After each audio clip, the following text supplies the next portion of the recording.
والصلاة والسلام على سید الانبیاء والمرسلین اما بعد فاعوذ باللہ من الشیطان الرجیم بسم اللہ الرحمن الرحیم۔ الحمدللہ الحادی پروگرام میں والدین سے متعلقہ آیات پر ہمارا کلام چل رہا تھا اور ہم نے آپ کی خدمت میں سورہ بنی اسرائیل کی 23ویں آیت بیان کی تھی، 23ویں 24ویں۔ ان دو آیات کریمہ میں اللہ تبارک و تعالیٰ نے والدین کے بارے میں کچھ تلقین ارشاد فرمائی ہے۔ ایک دفعہ ترجمہ دہرا دیتا ہوں اور پھر ہم اس پہ انشاءاللہ مزید کلام کریں گے۔ اللہ تعالیٰ نے ارشاد فرمایا، اور تمہارے رب نے حکم فرمایا کہ اس کے سوا کسی کی عبادت نہ کرو اور ماں باپ کے ساتھ اچھا سلوک کرو۔ اگر تمہارے سامنے ان میں سے ایک یا دونوں بڑھاپے کو پہنچ جائیں تو ان سے اف بھی مت کہنا اور انہیں جھڑکنا نہیں، اور ان سے تعظیم کی بات کہنا، ادب اور احترام کے ساتھ بات کرنا، اور ان کے لیے عاجزی کا بازو بچھا دو، یعنی بالکل عاجزی انکساری کا ان کے سامنے مظاہرہ کرو، کسی طریقے سے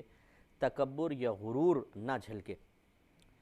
اور من الرحمہ رحم دلی کے ساتھ، نرم دلی کے ساتھ ان کے ساتھ عاجزی انکساری کا ثبوت دو، اور کہو اللہ تعالیٰ کی بارگاہ میں کہ اے میرے رب ان دونوں پر یعنی میرے والدین پر رحم فرما جیسے کہ انہوں نے مجھے بچپن کی حالت میں پالا تھا۔ تو یہ میں نے آپ کو بتایا کہ سب سے پہلے تو والدین کے ساتھ احسان کرنے کی امپورٹنس اس سے ظاہر ہوتی ہے کہ رب کریم نے اپنی عبادت کے ساتھ دوسرے جس عمل کا حکم دیا وہ والدین کے ساتھ اچھا سلوک کرنا ہے۔ اللہ تبارک و تعالیٰ کی بغیر کسی شرکت غیر عبادت کرنا، اسے وحدہ لا شریک مانتے ہوئے عبادت کرنا، یہ اولین اور بنیادی اور سب سے یہ کہہ لیجئے کہ اہم عقائد میں سے ایک عقیدہ بھی ہے اور عمل بھی ہے، کیونکہ اگر کوئی اللہ تبارک و تعالیٰ کے ساتھ کسی بھی چیز کو شریک ٹھہرائے، اگر عبادت میں شریک ٹھہرا لیتا ہے تو کافر ہو جائے گا، اور اگر عمل میں شریک ٹھہراتا ہے اس طریقے سے کہ ریاکاری کے ساتھ کسی کو دکھانے کے لیے عمل کرتا ہے مسلمان موحد ہے، اللہ تعالیٰ کی وحدانیت کا اقرار بھی کرتا ہے، تو ایسی صورت میں یہ گناہ کبیرہ کا مرتکب ہوگا۔ اتنی اہم چیز کو ذکر کرتے ہوئے پھر اللہ تبارک و تعالیٰ نے ساتھ والدین کے ساتھ احسان کا ذکر کر کے یہ بات قیامت تک کے لیے ہم پر منکشف کر دی ہے، ثابت فرما دی ہے کہ والدین کے ساتھ اچھا سلوک کرنا کوئی معمولی چیز نہیں ہے۔ ایک طرف شرک سے بچنے کا حکم تو دوسری طرف والدین کے ساتھ اچھا سلوک کرنے کا حکم ہے۔ اس کا مطلب یہ ہوا، اب دیکھیں ادھر اللہ تبارک و تعالیٰ نے اور بھی میں نے ایک دو آیات اسی طرح کی عرض کی تھیں کہ اپنی عبادت کے ساتھ یہ نہیں فرمایا نماز پڑھو، روزہ رکھو، حج کرو، زکوٰۃ دو، غریبوں پر ظلم نہ کرو، عدل و انصاف کرو، حالانکہ یہ سب چیزیں بھی اپنے اپنے مقام پر بہت زیادہ اہمیت کی حامل ہیں، لیکن والدین کے ساتھ حسن سلوک کا تذکرہ کر کے اللہ تبارک و تعالیٰ نے، اور وہ فقط تذکرہ کر کے، بہت یعنی نفیس اشارہ ہے اگر ہم اس کو سمجھیں کہ آپ کہ وہ والدین جن کو آپ بچپن سے لے کر اپنی جوانی تک دیکھتے آ رہے ہیں، جو بعض اوقات بظاہر ہر طریقے سے بظاہر بیکار سے نظر آتے ہیں، دنیاوی لحاظ سے کام کاج کے قابل نہیں ہیں، کچھ کما نہیں سکتے ہیں، کچھ ان کے پاس زور طاقت نہیں ہے کہ کچھ اور کوئی ہمیں فائدہ پہنچا دیں، بس ان کا وجود ہے ہمارے گھر کے اندر، ان کے مطالبات ہیں، ان کی ڈانٹ ڈپٹ ہے، بعض اوقات چڑچڑاپن ہے، بعض اوقات بیماریاں ہیں۔ ایسی صورت میں انسان کے دل میں بعض اوقات شیطان یہ خیالات ڈالتا ہے کہ یار ان سے جان چھوٹ جائے تو بہت اچھا ہے، کیا فائدہ ہے میرے والدین کا، خرچہ ہی خرچہ ہو رہا ہے، بیوی خود اور پھر چابی بھرتی ہے بے وقوف قسم کے شوہر کو کہ تمہارے بوڑھے ماں باپ نے تو ہمارا ناک میں دم کر دیا، دیکھو آدھی تنخواہ تو ان کی دوائی پہ نکل جاتی ہے، اگر ہمارے پاس پیسہ ہوتا ہم اس کو جمع کرتے، اپنے بچوں کے لیے ایک مکان خرید لیتے، لیکن ان کے اوپر خرچ کرنے کی وجہ سے کوئی فائدہ نہیں ہو رہا۔ اور پھر وہ ثابت کرتی ہے بعض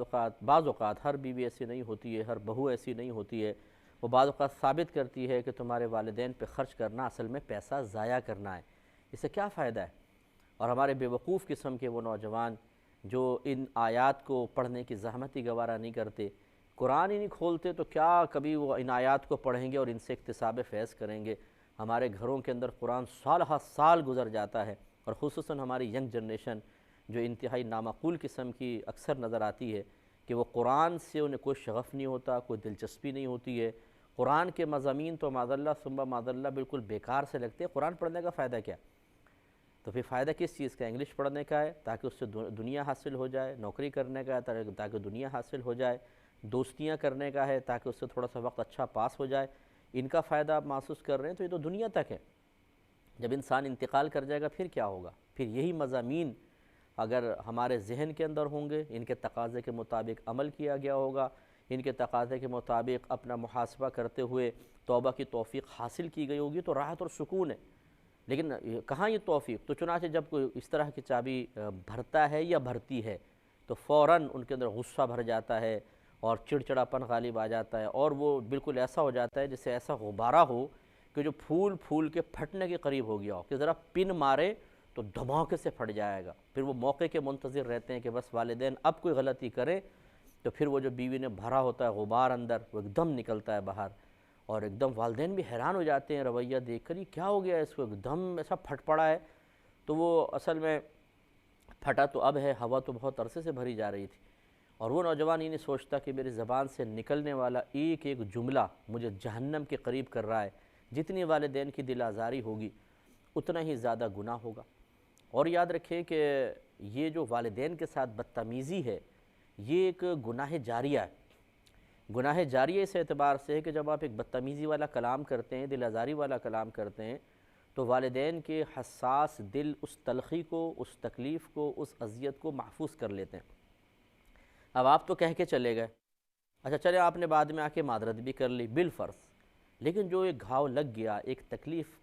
پیدا ہو گئی، وہ بار بار ابھرتی ہے، بار بار یاد آتی ہے، ان کی راتوں کی نیند اڑ جاتی ہے، بے سکونی، بے چینی پیدا ہو جاتی ہے، اور یہ کون پیدا کرنے والا ہے؟ آپ پیدا کرنے والے ہیں۔ اس سے مسلسل گناہ ہوتا ہے، مسلسل گناہ، اور ان سے معافی کی توفیق بھی تو خوش نصیبوں کو ملتی ہے۔ کچھ 100 میں سے ایک ہوگا جو نوجوان بدتمیزی کر کے اپنے ماں کے پاؤں پکڑ کر یا والد صاحب کے سامنے ہاتھ جوڑ کر معذرت کر لے، ورنہ ہم تو چھوڑ دیتے ہیں، ٹھیک ہے صحیح ہو جائیں گے خود ہی۔ پھر رویہ اگر بدلتا ہوا دیکھتے ہیں کہ والد صاحب سیٹ ہو گئے، والدہ کچھ نہیں کہہ رہی، پیار محبت سے بات کر رہی، ہم کہتے ہیں چلو گیا معاملہ۔ حالانکہ جو اذیت پہنچائی تھی، جب تک اس پر ان سے معافی نہیں مانگیں گے اور اللہ کی بارگاہ میں توبہ نہیں کریں گے، یاد رکھیں والدین کا ٹھیک ہونے والا رویہ اس گناہ کو معاف نہیں کروائے گا۔ وہ تو لازم ایک گناہ ہو گیا نا، گناہ کے اوپر توبہ کرنی ہوتی ہے، اور اگر گناہ کا تعلق کسی انسان سے ہوتا ہے، اس کی دل آزاری وغیرہ ہوئی ہے، تو پہلے اس سے معافی ہے پھر توبہ ہے۔ تو پہلے ان سے معافی مانگے، پھر اللہ کی بارگاہ میں توبہ کریں، پھر کچھ امید ہے، پھر بھی کنفرم نہیں ہے کہ معاف ہو جائے گا، ہمیں کیا پتہ معاف ہوگا کہ نہیں ہوگا، لیکن چلے اللہ تعالیٰ سے حسن ظن قائم رکھنا چاہیے کہ اللہ تبارک و تعالیٰ نے معاف فرما دیا ہوگا، تو پھر اس کے بعد حسن ظن رکھیں نا۔ ہم تو ہزارہ قسم کی بدتمیزیاں کرنے کے بعد اور یہ سوچتے ہیں کہ اب والدین کو بس اپنا منہ ٹھیک کر لینا چاہیے، ٹھیک ہے ہم سے ہو گیا یار، ہو جاتا ہے کبھی کبھی، نکل جاتے ہیں سخت جملے بھی۔ اب جیسے والدین بعض اوقات ناراض ہو کے بیٹھ جائیں تو پھر ہم رشتہ داروں اور دوستوں کو اپنی طرف کرنے کے لیے کرتے ہیں، جی مانتا ہوں مجھ سے غلطی ہو گئی، لیکن ہو جاتی ہے غلطی، اتنا بھی نہیں کرنا چاہیے دل پہ لے کے بیٹھ گیا، اب ان کا موڈ ہی ٹھیک نہیں ہو رہا۔ ارے بھائی اتنا آپ نے معمولی سمجھ لیا؟ کوئی آپ کو 2 جملے بول دیتا ہے، آپ ساری زندگی اس کا سوشل بیک آؤٹ کر دیتے ہیں، اس سے بات کرنا، اس سے ہاتھ ملانا پسند نہیں کرتے ہیں۔ آپ کا دل اتنا نرم اور اتنا کمزور ہو گیا، اتنا ضعیف ہو گیا، اور اس کے جواب میں انتقامی کارروائیاں کرنا آپ اپنے لیے اتنا بالکل مناسب سمجھتے ہیں، اپنے آپ کو حق بجانب تصور کرتے ہیں، اور والدین کے لیے یہ تصورات نہیں ہیں، وہ فوراً معاف کر دیں، بلکہ ان پہ الٹا طنز کہ یار یہ ایسے ہوتے ہیں والدین، بھائی بچوں سے غلطی ہوتی ہے یار، دیکھو ایسا، ارے بھائی بچوں سے غلطی ہوتی ہے تو پھر بچے معافی بھی مانگتے ہیں، پھر آپ معافی مانگیں نا، پھر بچہ بن کے رہیں، آپ ماں باپ تو نہ بنیں،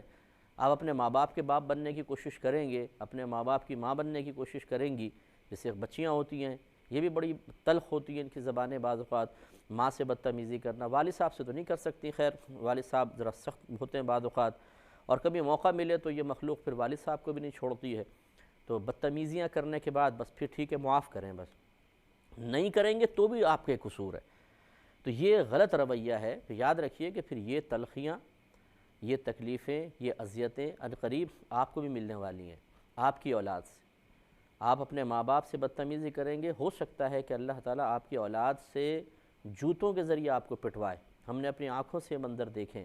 کہ جس نے اپنے والدین کے ساتھ بدتمیزی کی، انہوں نے صرف بدتمیزی کی ہے، لیکن اللہ تعالیٰ نے اولاد کو اس کے حال پر چھوڑ دیا،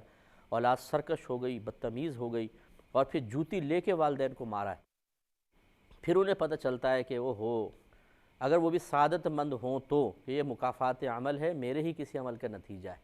پھر وہ توبہ کرتے ہیں اور اللہ کی بارگاہ میں گڑ گڑاتے ہیں۔ لیکن پھر والدین بعض اوقات سامنے نہیں ہوتے، وہ جا چکے ہوتے ہیں دنیا سے، پھر ہمیں یہ بھی نہیں پتہ ہوتا کہ اب ان کے مرنے کے بعد اپنی سابقہ زندگی کی غلطیوں کا ازالہ اور تدارک کیسے کیا جاتا ہے۔ یہ بھی شرعی مسائل ہیں اور اس کے بارے میں بھی شریعت نے پوری ہمیں گائیڈ لائن دی ہے، لیکن بات وہی ہے کہ نہ پہلے سمجھا، نہ علم ہے، نہ کوئی سمجھانے والا ہے، پھر ٹینشن لے کے بیٹھے ہوتے ہیں۔ تو بہرحال ایسا نہیں ہونا چاہیے۔ تو یاد رکھیے کہ جو والدین آپ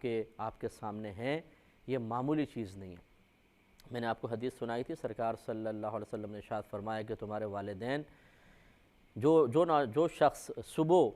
اس حال میں کرتا ہے کہ اس کے والدین اس سے راضی ہوتے ہیں، تو اس کے لیے جنت کے 2 دروازے کھل جاتے ہیں، اور جو اس حال میں، اور اگر ایک ہو ان میں سے تو ایک دروازہ کھلتا ہے،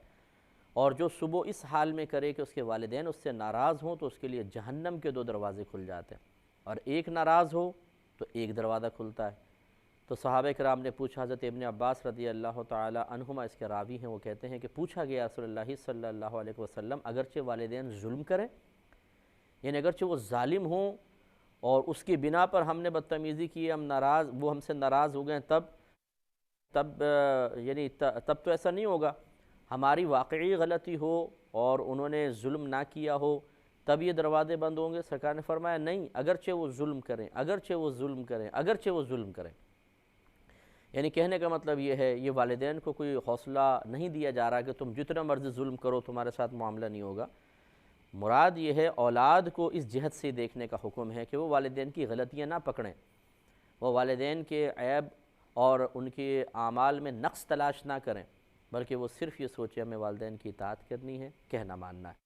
جائز چیز میں۔ ابھی میں اس پہ بھی کلام کروں گا انشاءاللہ، اگلی آیت جو آ رہی ہے اس میں یہ ضابطہ قاعدہ بھی بیان کر دیا گیا ہے کہ کہاں اطاعت کرنی ہے، کہاں نہیں کرنی۔ لیکن ہمیں بعض چیزیں والدین کی عجیب و غریب سی بھی لگتی ہیں، تو اس کو بھی پھر ڈیل کرنے کا ایک طریقہ ہوتا ہے۔ بدتمیزی نہیں چاہیے، تلخ کلامی نہیں چاہیے، جھڑکنا نہیں چاہیے، اسے نرمی کے ساتھ، سمجھداری کے ساتھ حل کرنا چاہیے۔ اور ضمناً میں عرض کر دیتا ہوں کہ والدین اگر یہ کہیں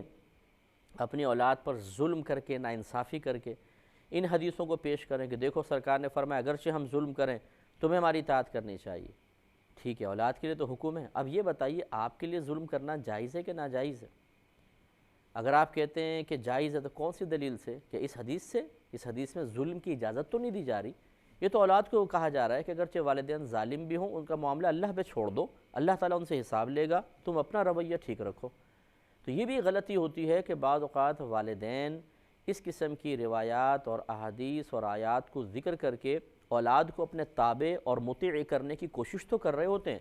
لیکن اپنا محاسبہ نہیں کرتے ہیں۔ یہ بھی غلطی ہے، ایسا نہیں ہونا چاہیے، اور ہمارا بیان کرنے کا مقصود یہ نہیں ہے کہ والدین اس کو دلیل بنا کے اولاد سے کہیں کہ ہم جو کچھ کر رہے ہیں بس ٹھیک کر رہے ہیں،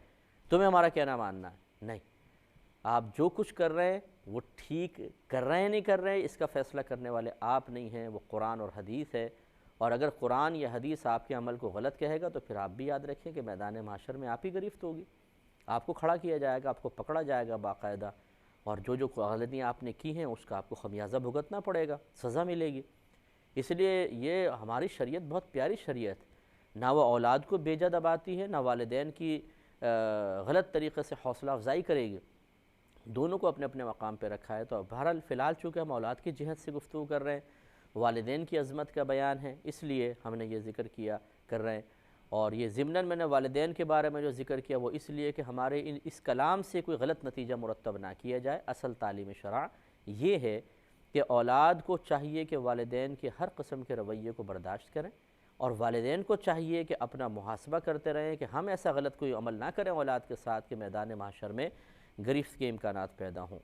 تو معلوم یہ ہوا کہ والدین بہت ہی اہم ہیں، اور ان کی خدمت، ان کے ساتھ اچھا سلوک، ان کے جذبات، احساسات، پسند و ناپسند کا خیال رکھنا، یہ بہت بڑی سعادت مندی کی بات ہے۔